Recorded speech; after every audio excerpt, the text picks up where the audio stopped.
Hi, my name is Riley Allen. This is my review of Season 1, Episode 3 of Stranger Things titled Chapter 3, Holly Jolly. We start off with Barb and the Upside Down getting got by the, Demogorgons, while, Steve and Nancy are having sex. For a moment, it seems like, Nancy was hearing Barb's screams before, waving away as, hearing shit, whatever. So the boys make a plan with Elle about how they're gonna go find Will. And I love that when Dustin was trying to get her to use her powers, Mike was protective of her, like saying, she's not a dog, don't make her use the powers. Also, I don't know how I feel about them having Lucas be skeptical of her. I mean, I get, like, they kind of maybe thought they needed to have one, but, like, also at the same time, I don't know, it just doesn't really feel like he's organically skeptical of her. It's just like the character is skeptical of her because the writers needed her to be skeptical of her. Or at least the powers, anyway. I don't know. But I do like that, though, they chose it to be Lucas to be the one who was, skeptical of her, even though I don't really like that they chose to have someone be skeptical of her. At least in this friend group. I also like that, Mike taught her how to read time. While she was home in the Wheeler house alone, she investigated. Elle basically, snooped around and had some trauma, trademarked,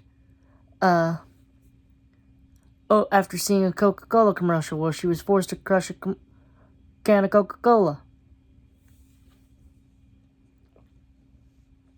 While they're at school, the guys are accosted by these two bullies who end up tripping Mike and busting his chin open. Dicks. They were also making fun of Will and shit. Meanwhile, Jonathan is got caught, developing the creepy pictures he took of Nancy and, like the peeping Tom he is.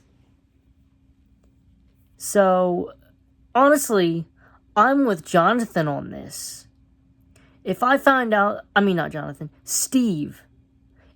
If I found out that someone was taking creepy pictures like that, I don't know if I'd have just stopped at breaking the camera. I mean, yes, he destroyed Jonathan's property, but Jonathan was taking some creepy-ass pictures of Nancy.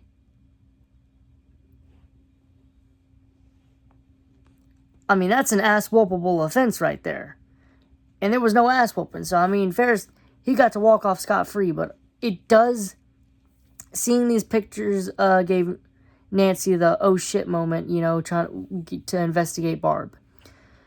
She goes to Steve's house and damn near gets got by the Demogorgon herself before escaping. While throughout this episode, I feel bad because it's so funny watching it, but it's so tragic at the same time. Joyce's breakdown, It's tragic in the sense like her son is missing and she knows that she's getting the communication from him, but nobody's believing her. But it's also funny because she's talking to the walls. She eventually rigs up a light system to basically so Will can talk to her.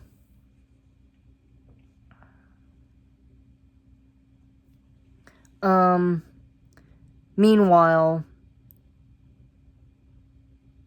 Eleven has another flashback about how she was told to kill a cat, but she refused. And so she was going to be punished and locked away for a little bit, I guess. And instead, she killed the guys who were taking her to lock her up. And of course, like the sick fuck he is, that just pleased Brenner even more. And I feel Ella's got to be like a case of Stockholm Syndrome, right? Or at least for a good little bit. She obviously did. I'm pretty sure, like, yeah. She is can be made a case for Stockholm Syndrome. And that's exactly what, Brenner probably wanted. Her to be malleable towards him, you know, follow his orders better and shit like that, which is so fucking sick. They eventually start riding around, and she brings him to the buyer's house because that's where Will is. They don't like that, though. Eventually, though, on the police side, I forgot to mention Hopper. Hopper investigates Hawkins' lab, but his bullshit meter starts dinging because they show him the video of the night that Will went missing, and 11 escaped, and the night Will disappeared, it was raining.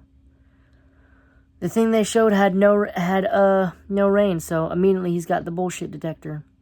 He also gets suspicious over, you know, Brenner being the leader of Hawkins' lab because he was part of MK Ultra, and he reads about Terry Ives and her claims about her kid being stolen. Powell, I think is a black guy, is you know, skeptical.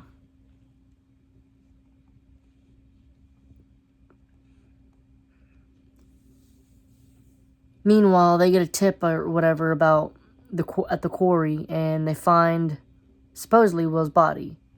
Of course, the kids are there to witness it, and Mike flips out on Elle, and immediately runs home and starts crying in his mother's arms. Meanwhile, Will gives Joyce the warning to run because the Demogorgon is trying to come out the fucking walls. That is a whole lot of hell to the motherfucking no. She immediately started running and only stopped when she damn near got ran over by Jonathan, and they started crying in their arms.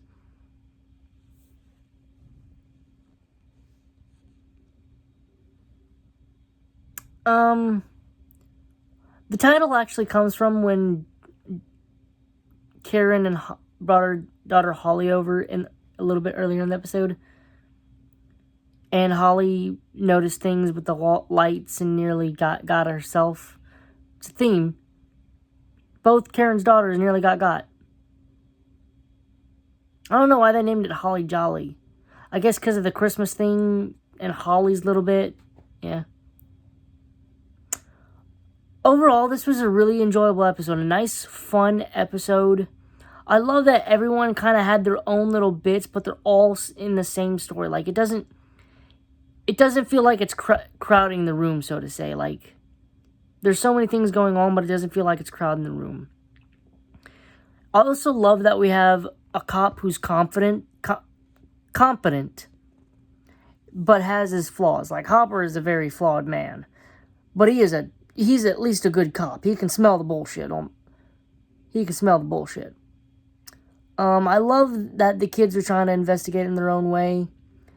And I'm guessing we're going to start seeing Nancy and if I remember correctly, the next episode is going to start Nancy being proactive more with Jonathan.